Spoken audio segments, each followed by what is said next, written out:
Estamos viviendo un momento bien interesante.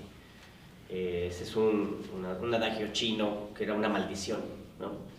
Y sí, son momentos interesantes. Afortunadamente, estos momentos interesantes que vivimos en nuestro país son por la vía pacífica.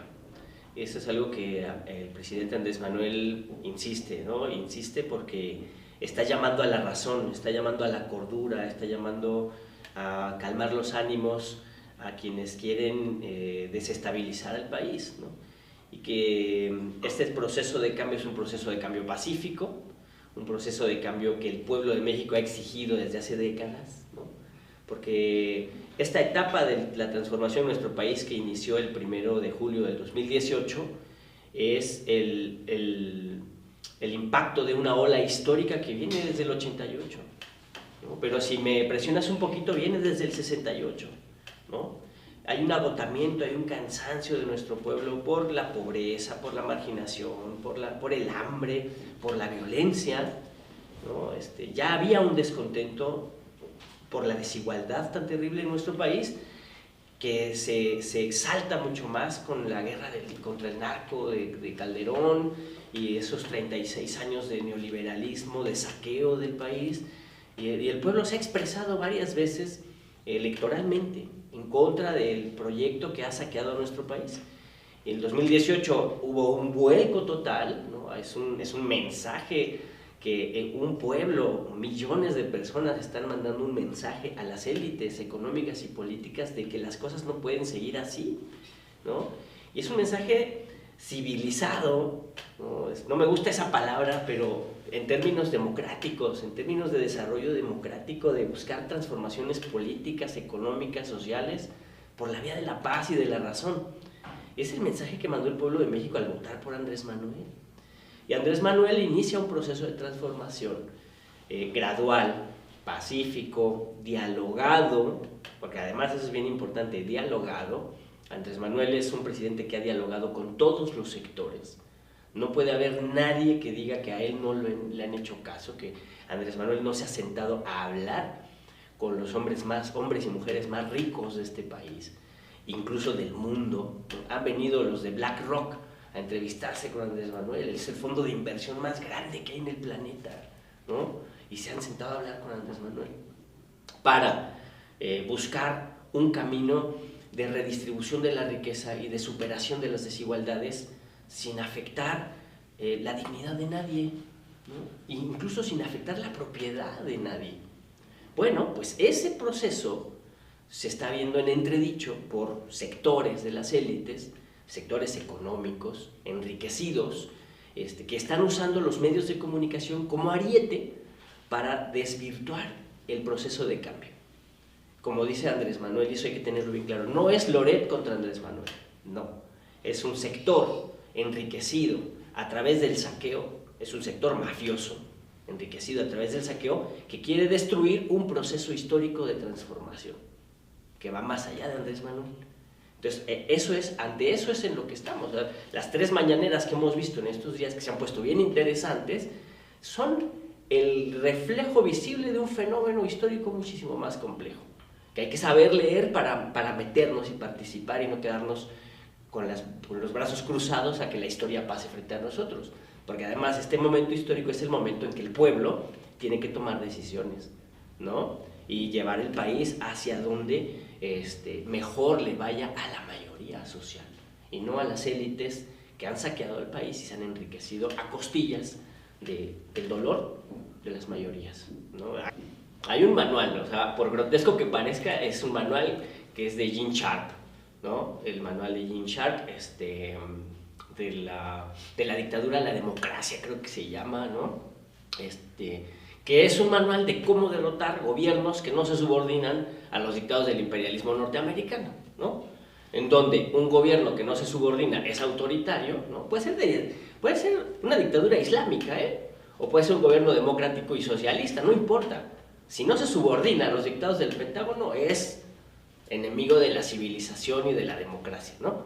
Entonces el manual de Gene Sharp era para derrotar a los gobiernos soviéticos, ¿no? De los satélites soviéticos y a los los gobiernos autoritarios, que igual tampoco los podemos defender, ¿no?, desde un punto de vista democrático, pero era el polo norteamericano, y entonces pues era el manual de cómo hacer que las élites organizaran procesos de movilización masiva y de impacto mediático para minar la confianza de sus gobiernos y hacerlos caer, ¿no? Se aplicó en varias democracias populares, ¿no? Se aplicó en las revoluciones de colores famosas, se aplicó en Venezuela, lo aplican cada 15 días casi, ¿no? Los venezolanos ya se saben ese manual de calentar las calles, usar los medios de comunicación, buscar escándalos de corrupción, y si no los hay, crear escándalos de corrupción o deslizar suposiciones sobre corrupción que se conviertan en escándalos en el Vox Populi, ¿no? Y lo hacen manualescamente, lo hacen en todas partes del mundo, lo hacen una y otra vez. En México son particularmente grotescos. Yo creo que no han sido inteligentes los think tanks de las élites, les cobran demasiado caro por un mal servicio, honestamente. Ojalá que estén viendo esto para que pues igual consideren sentarnos a discutir, porque lo están haciendo muy mal. El primer día de gobierno de Andrés Manuel, los panistas le gritaron dictador. A ver, ¿cómo? Un gobierno electo por 30 millones de personas que asciende de manera institucional, legal, legítima al poder público, y el día 1 le gritan dictador. O sea, eso es patético. Cuando nosotros éramos oposición, yo estuve en la militancia revolucionaria desde muy joven, nunca se nos ocurrió decir que en México había una dictadura, porque eso era, a ojos del movimiento internacional, era una estupidez. Cualquiera te diría, no, compa, o sea, hay autoritarismo y hay un gobierno asesino y mafioso y un narcoestado, pero no es una dictadura, compadre, ¿no? Y estos fulanos, de un día para otro, el dictador, ¿no? Y traen esa cantaleta porque quieren instalar en el sentido común de las mayorías que estamos en Venezuela del Norte, en Pejezuela del Norte, ¿no? Que estamos en la dictadura soviética, ¿no? Que se va a expropiar todo y que nos van a quitar a los niños y que, ¿no? Están haciendo una caricatura del escenario político de nuestro país, aplicando el manual de manera mecánica, ¿no? El calentamiento de las calles, y sacaron al Frena a las calles, ¿no? Intentan montarse en la movilización feminista, por cierto, ¿no? Y no les sale porque el feminismo es emancipador y democratizador, ¿no? Y por mucho que ellos intenten montarse, se ven ridículos y envejecidos al lado de la ola revolucionaria de las mujeres, ¿no? Pero están intentando el calentamiento de las calles. No tienen fuerza social, no tienen legitimidad. Son una pandilla de criminales que han saqueado al país y que ahora están intentando destruir nuestra primera experiencia democrática como nación. Entonces se están metiendo en una camisa de 11 varas que les va a costar muy caro, pero lo están haciendo con su manual en la mano. El financiamiento extranjero es una costumbre ya añeja, ¿no?, de las élites globales. No es algo nuevo. Han buscado diferentes formas, diferentes estructuras de financiamiento para derrocar gobiernos no satélites, ¿no? La mayoría de los gobiernos que intentan o derrocan son gobiernos legítimamente instituidos, ¿no? Porque son gobiernos donde, como diría Vargas Llosa, el pueblo vota mal, ¿no? Y si el pueblo vota mal, pues las élites económicas pues leen como legítimo ir a derrocar a esos gobiernos donde el pueblo votó mal, ¿no? Y luego, si ese gobierno toma decisiones para hacer una transformación económica, por muy tibia que sea, ya es el comunismo, ¿no? Y entonces se legitima todo un discurso que ese discurso que se busca legitimar entraña siempre mensajes de odio, siempre hay racismo, siempre hay elitismo, siempre hay clasismo en esos mensajes de las élites que bajan un discurso proimperialista y sectario como propaganda hacia las multitudes, y millones de dólares para que los grupos de élite de esos países organicen por ejemplo, las guarimbas en Venezuela, ¿no? Dicen en el discurso televisivo, dicen la manifestación pacífica de la oposición, y vas a la calle y están prendiéndole fuego a los coches, ¿no? En Venezuela quemaron gente viva porque decían que eran chavistas. ¿Y por qué eran chavistas? Porque eran de piel oscura, ¿no? O sea, hay un contenido racista, hay un contenido clasista, hay un discurso de odio, ¿no? Se exalta el machismo y el heteropatriarcado, se exaltan, ¿no? Porque todos los privilegios se ponen en duda cuando los pueblos luchan por su libertad.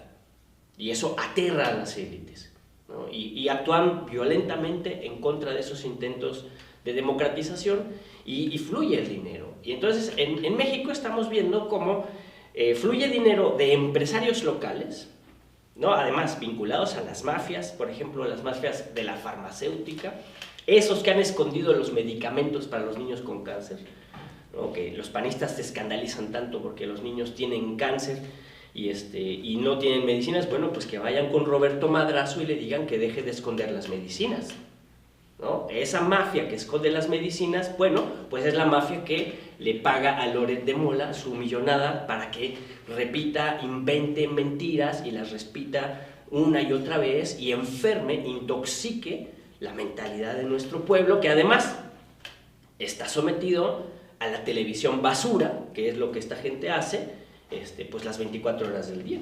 Porque en este proceso de transformación que estamos caminando, no tenemos el control de los medios de comunicación, ¿no? O sea, bonita dictadura, donde la oposición puede estar diciendo mentiras todo el tiempo, todo el día, en la televisión.